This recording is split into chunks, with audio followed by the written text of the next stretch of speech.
Cheyanne Zahrt. I'm the principal of City Neighbors High School. Good morning. I'm Crystal Lindsay. I am the VP of Community Investment and former Executive Director of Green Street Academy. Good morning. I'm David Clapp, Chair of the Baltimore Community Foundation Board and also a former teacher and principal in Baltimore City Public Schools. Good morning, Kerry-Ann Malcolm, the principal at Baltimore Montessori Public Charter.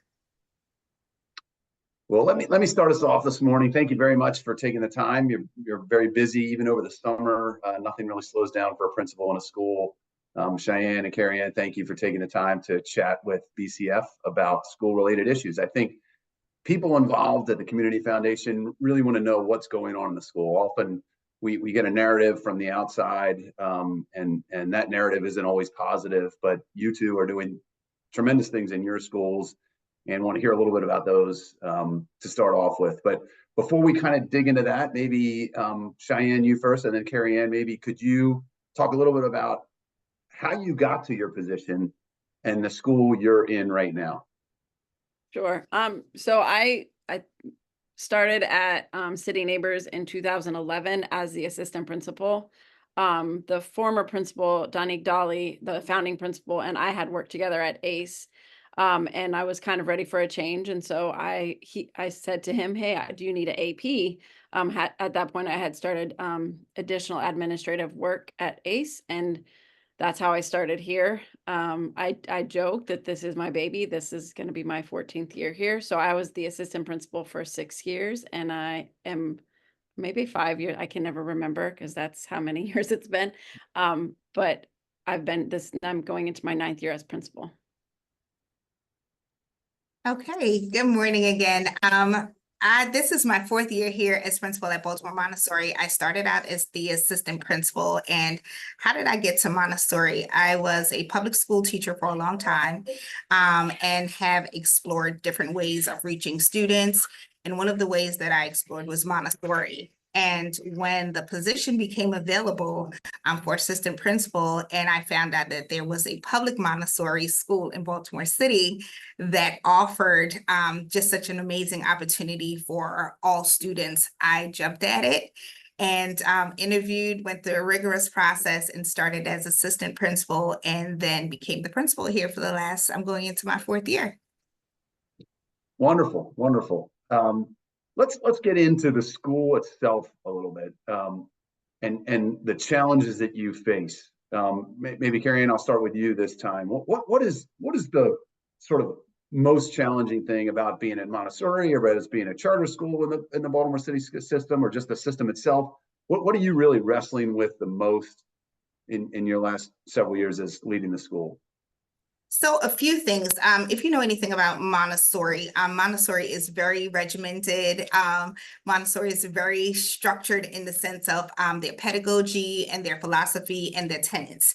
And so when it came to being a public Montessori, and you have trained Montessori teachers, opening their eyes to merging public school with Montessori was a challenge. A lot of folks hear Montessori and they're like, public and Montessori doesn't go well together, but it really, really does go well together. But the biggest challenge was shifting the mindset of the teachers to realize that, yes, you can present rigorous curriculum context in a Montessori setting and be successful. So that was a huge lift, and it still continues to be that way. And so working through like curriculum planning and showing them that that can be done is one thing. And then parents also, because Montessori typically does not have assessments, but our students are competing in those citywide schools. So it was having those conversations, lots of coffee and conversations with families to kind of change their mindset and to see the benefits of bridging public school, the state standards, with the Montessori philosophy and pedagogy and tenets. And so that was one of the big challenges. And it still continues to be. We're doing a lot of curriculum planning this year. And then also in the last few years, it's just the support of like charters on a whole. Just making sure that we have a seat at the table, making your voices heard when you go to district-wide meetings and there's literally no seat at the table for charters. And so making that very, very aware, make people aware that we're here, we're supporting the same students in the district, and that we also need a seat at the table and to be supported as well. And then recently, it's just been like our attendance with students. So it's been a couple of things in tying it all together, but then just bring everything together. Everything works together, the curriculum, the attendance, and being heard and being supported by the district. So those have been a few of our challenges, but we're working through them. Especially with staff, they are definitely getting that buy-in and making our school competitive. We just started our honors program the last 2 years to make sure that we're not losing students as they matriculate to middle school. And then we're exploring IB also. So we're making our school that school that will be very visible. So we'll be a Montessori public charter school that offers IB and honors. So it's a lot of lift, but we're definitely excited. Very exciting, very exciting. Cheyanne, to you, you've been there for a period of time. You've seen challenges when you first got there and getting it started. I'm sure those challenges evolved and the population you serve has evolved. Definitely the population we have served has evolved. I will echo what Kerry-Ann said about the being at the table. So as a charter school, being very making sure our voices are heard and that we do have a seat at the table when it comes to funding, facilities, programming, all of those items.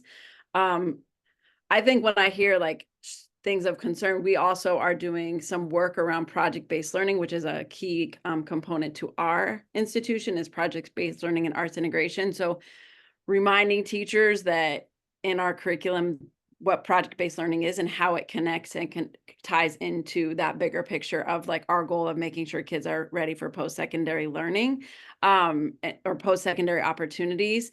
So I think that when I think of some of the obstacles that come in with that, for me as a high school principal, a lot of it stems around where students are. And I hate to say post-COVID because I think people are probably sick of hearing that. But like when we talk about attendance, that's based off of something that's a factor from COVID. But for me, a lot of it, there's two big things that I think contribute to student engagement. One of that is like social emotional health. And so like mental health, how they are dealing with like a copious amount of things that are outside of the school building, but how that internally impacts their learning. And I hate, like, I know everyone's sick of hearing it, but social media is the worst thing for my school right now. And that's really around not just the access to a cell phone, but the lack of engagement that kids have because they are so connected to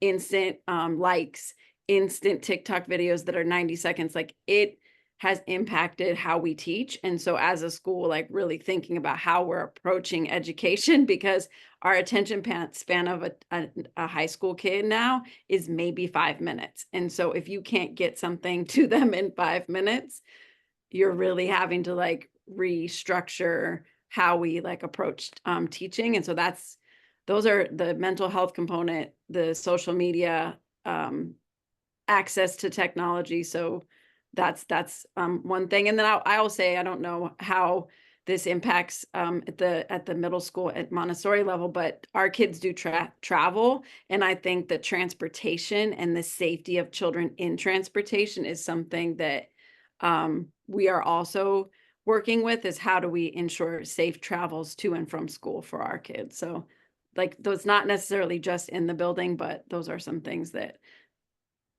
travel keeps me up at night. Like, okay, are my kids home safe? Like, because that's a reality. Challenges there. Crystal, let me pull you in here too. You were leading a unique school as well. So sort of have a experience with a non-traditional Baltimore City public school and maybe challenges you saw in your school and now challenges that you're seeing on the other side in your role at the Community Foundation. What are you seeing maybe similar to what was just described or other? Sure. I mean, I know Cheyanne and I know Kerry-Ann pretty well.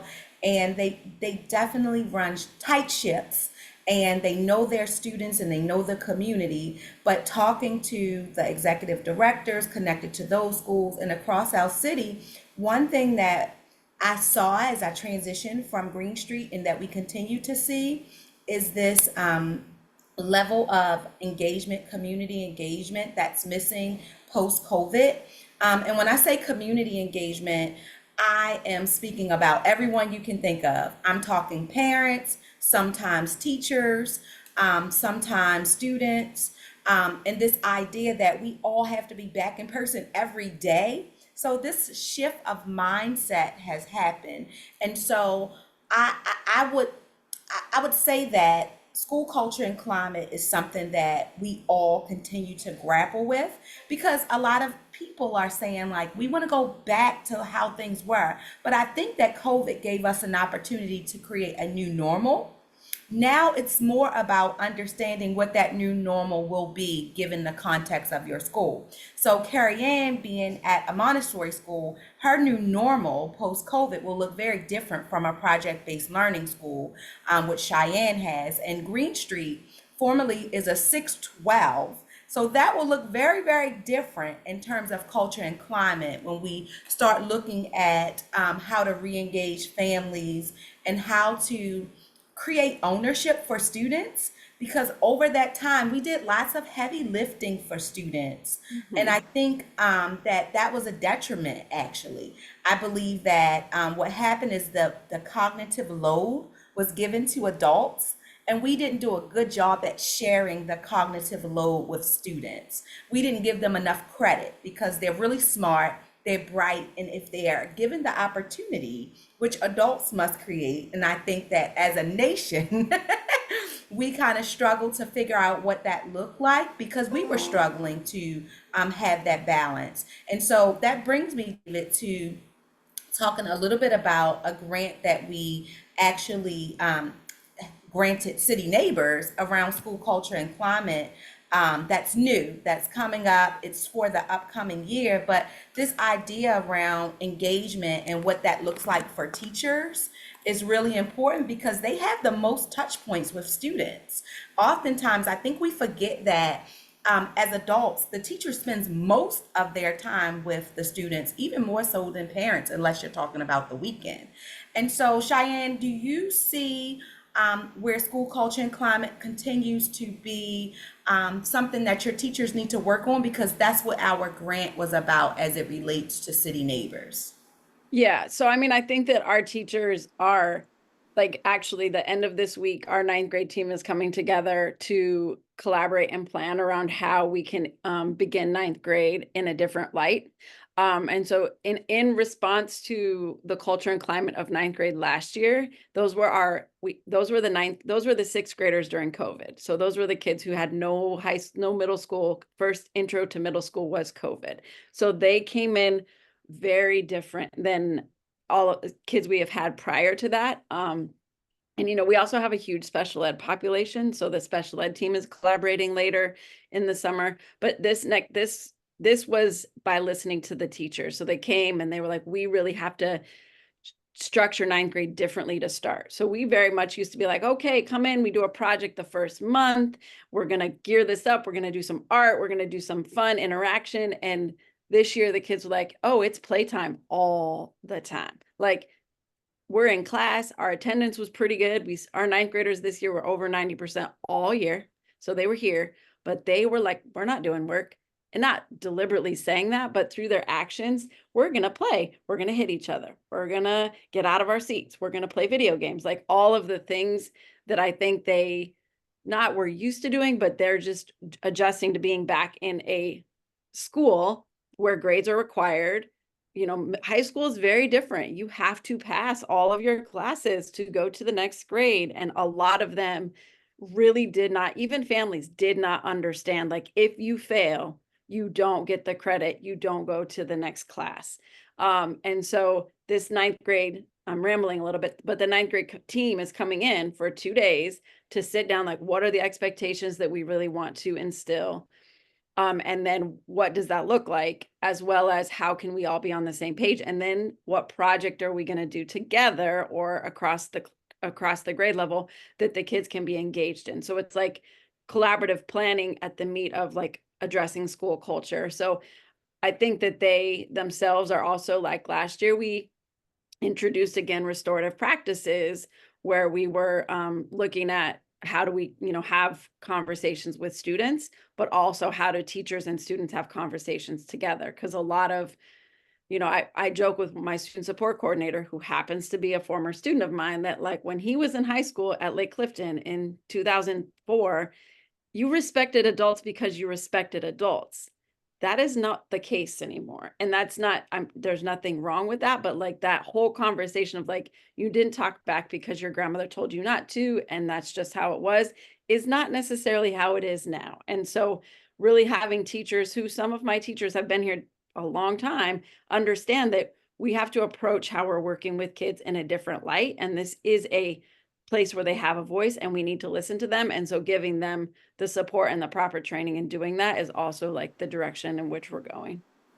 Thank you, Cheyanne. I guess I would love to kick it over to Kerry-Ann, David, because Kerry-Ann, with the little people, one of the grants that the Baltimore Community Foundation supported for the Baltimore Montessori School is this idea of kindergarten readiness. But it's directly linked to school culture and climate because we're talking about little people who have never been in a structured environment. I think I totally blanked on that. I didn't realize that those COVID kids were at home eating cereal and watching television while their parents were trying to work remotely. And so our culture, climate, and kindergarten readiness mixed to the Baltimore Montessori School talks all about supporting those targeted students who they are struggling to kind of assimilate to the Montessori culture or school in general. So Kerry-Ann, we would love to hear you talk about that and then kick it back to David. Yeah, so as Cheyanne, as you were talking, my head just kept going up and down, just totally agreeing with some of the things that you were saying. But we're unique in the sense that we have 3-year-olds, and this year we had 3-year-olds that have been at home. They were born during COVID. They've been at home with mom and dad that entire time. So assimilating back into a classroom with other little people that they have not been around, we quickly had to kind of shift some things. The social emotional piece, we definitely had to beef that up. We have 3-year-olds that do take naps at 1 o'clock. and we quickly realized that some of them may need a mid-afternoon nap before that 1 o'clock nap, because they were on 1,000. They were screaming, they were crying, and it was like, okay, you're used to being up all night. Oh, you don't have a bedtime. That's what's happening. Oh, you're used to having a mid-afternoon snack and a 1 o'clock snack. And we quickly had to just kind of shift gears. And we realized that we couldn't just say, get used to it because it's school. We had to kind of walk them through it. And so the same thing with the teachers, they realized that as well. And so we made shifts in the classroom. The snacks, there's a rest time in the classrooms for the students as well. And then also having these conversations with families, like really hard conversations, like this is real school and they need a bedtime and you need to put them to bed. And so we had a core group of families that we were working with to say, hey, I know you're not used to a schedule, but these are some of the things that we can do as well. And then we actually linked them to some of the classroom parents that have been here a while. And so that was one of the things. And then we also had the kindergartners as well that were not used to being in school. They were not used to Montessori. And so we had to create Montessori videos and this is what's the expectation, like a Montessori 101. This is what's expected of students and this is what's expected of families that are coming into schools. And then the attendance piece, which was like mind blowing for us, because families thought that, oh, this is just early learning. It wasn't important, and we really had to have conversations about what truancy means, what tardiness means, those type of things. And then we did an in-depth look at the students that were having attendance issues, and we thought, well, maybe we service kids from 27 different zip codes. So let's look at our data and see, maybe it's transportation, but it were the students that were in our neighborhoods that were having the most attendance issues, and the teenies especially. And so we started targeting that as well, and just having families just be a part of the community. And when Crystal say having everyone be a part of it, just having them see, what does it mean to be a part of our community? How do you play a part? How does your child significantly impacts? Because families think, oh, my one child is not going to impact the community. And it's like, yes, your family does in a real way. And so just being able to support families in that way, and then supporting the students as well. And making sure that they know that early learning is the foundation for everything else. If you don't have a strong foundation in pre-K and kindergarten, then your educational career is more difficult. And so having families really realize that foundation is important, and that their support is definitely needed. And so we've definitely started that as well. And we have a strong family school alliance, which is our family organization. Instead of PTA, we have a family school alliance. And they kind of tie in with our vision and mission. And they've been really strong with recruiting. We are now at 100 families strong. We started this year, we started out with about 20 families. And so just tying that piece in, and just expanding on just the importance of the early learning of middle school, and how that all ties into the success of students. So that's been our lift. It's a big one, and it's a consistent theme in the remarks that we've just heard there. Sort of the families, the community, the support that's required. I've been pretty honest in my experience. When I came into a Baltimore City public school, I sort of came in a non-traditional path and started off as an elementary school teacher. And I just had this concept that families didn't care, that their kids were just not going to try hard. And you know, it only takes about 24 hours in a school building to see families care so much. The kids work so hard. There might be circumstances. Not showing up to a meeting does not equal does not care. There might be circumstances that make that very challenging to show up during the day at 9 in the morning or 10 in the morning, or even after school in the evening, because parents are working and doing what they can to support their families. And you've talked a lot about the family engagement piece. I'm going to give you an opportunity to sort of brag on your school. You face these challenges, families, community support, funding challenges that you're sort of getting at a little bit, and Crystal sort of hit a little bit with Community Foundation and how we're trying to support your initiatives in the schools.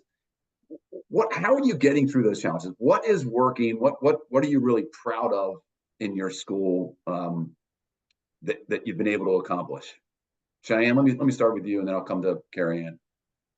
I mean, there's a lot. I feel like I'm always pretty proud of the kids, especially because I do think that they overcome a lot of challenges. I think one of the things that I talk a lot about is that I have a really amazing music teacher who during COVID we couldn't sing. So they used to do choir, and she came to me one day, and I tell this story a lot, but she came to me and said, I need pails and garbage cans. I'm like, what?